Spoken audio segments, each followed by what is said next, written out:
मर्द केवल पैसा कमाने की मशीन नहीं है। मर्द को भी दर्द होता है। मर्द के अंदर भी फीलिंग्स रहती हैं।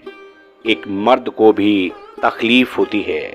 नमस्कार, वेलकम बैक। सास बहू का झगड़ा। टीवी पर सीरियल्स आते हैं, फिल्मों में कहानियां आई, लेकिन इन सब के बीच में जो छुपाया गया, जो समाज से अधूरा रखा गया, आज उस पहलू की एक कहानी जो आपको अंदर तक झंझोड़ देगी।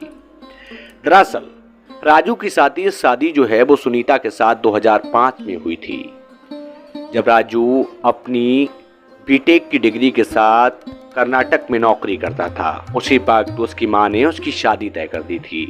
पिता के जाने के बाद राजू की मां ने उसे बड़ी मेहनत के साथ पाला पोसा और बड़ा किया था। राजू अपनी मां का आज्ञाकारी बेटा था। सुनीता के साथ जैसी ही शादी तय हुई, पढ़ी लिखी इंटर पास सुनीता को राजू ने खूब बताया था, मेरी मां के अलावा मेरा इस दुनिया में कोई नहीं है। सुनीता ने कहा था कि आपकी मां मेरी अपनी मां होगी। लेकिन शादी के ठीक 2 महीने के बाद राजू और सुनीता के बर्तन अलग थे। घर में खूब लड़ाई होती थी, झगड़ा होता था। सुनीता और उसकी सास के बीच खूब अनबन होती थी।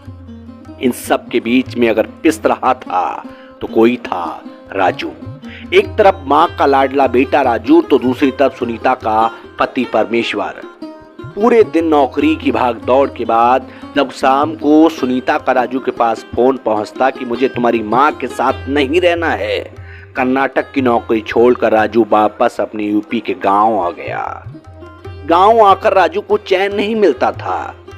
अब उसने छोटी मोटी एक नौकरी पास की ही एक फैक्ट्री में पकड़ी थी, जहां वो बेमन से नौकरी करता था। पूरे दिन जब वह नौकरी करके लौटता, शाम को खिचखिच होती थी। माँ उसके सामने शिकायतें करती तो पत्नी उसके सामने खूब रोती। इन सब के बीच में पिस रहा था राजू। सुनीता अपनी तकलीफ और माँ अपनी तकलीफ। इन सब के बीच में राजू ने बेबस होकर एक दिन दोनों को खूब डांटा भी था, फटकारा भी था। माँ ने तब सख्त लहजे में कहा, क्या मैंने तुझे इसी दिन के लिए पाल पोस कर बड़ा किया था? तो सुबह ही होते ही सुनीता ने अपना बैग बांधकर मायके जाने की जिद की। जब ज्यादा जिद की तो राजू ने सुनीता को थप्पड़ मार दिया, और उस थप्पड़ की गूंज ससुराल से लेकर अब कहीं ना कहीं दूर तक जा चुकी थी। सुनीता मायके जा चुकी थी और राजू अपने घर पर। बहुत मान मनोबल के बाद सुनीता आई थी, लेकिन इस शर्त के साथ कि वह उसके साथ अब कर्नाटक जाएगी, उसकी माँ के साथ नहीं रहेगी।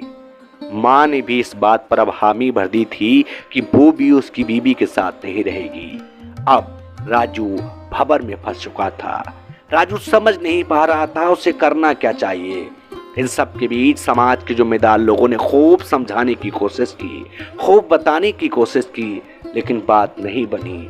अब राजू की माँ अलग रहती है और सुनीता और राजू अलग रहते हैं, लेकिन चोरी छुपे राजू अपनी माँ से पूछ लेता है, माँ कोई तकलीफ तो नहीं? लेकिन अब आप सोच सकते हैं तकलीफ कैसे नहीं है। तकलीफ तो बहुत ज़्यादा है। इन दोनों की लड़ाई में यदि कोई पिसा था तो राजू। आज राजू की माँ इस दुनिया को छोड़कर चली गई थी। अब राजू ने खूब गुस्से में अपनी बीबी सुनीता से कहा था, अब तू खुश है, अब तेरे कलेजे को ठंडक पड़ चुकी है। ये शब्द बयां कर रहे थे कि कहीं ना कहीं राजू अपनी माँ से अलग नहीं होना चाहता था, पत्नी को भी नहीं छोड़ सकता था। परिवार और माँ के बीच में राजू ने बहुत कुछ खो दिया था। ऐसे न जाने कितने ही राजू हैं जो समाज में पिस रहे हैं। आज माँ के जाने के बाद तस्वीर के सामने खूब राजू चीख मार मार कर रो रहा था। बेबस सराचार और बेबस राजू काफी परेशान था। आज राजू के पास राजू की माँ की यादें थी। फिर मिलेंगे एक नई कहानी में। समाज बचाइए, घर बचाइए, परिवार बचाइए, और बचाइए राजू और राजू की माँ जैसे इन लोगों को जो समाज में काफ़ी ज़्यादा नर्वस हैं, परेशान हैं।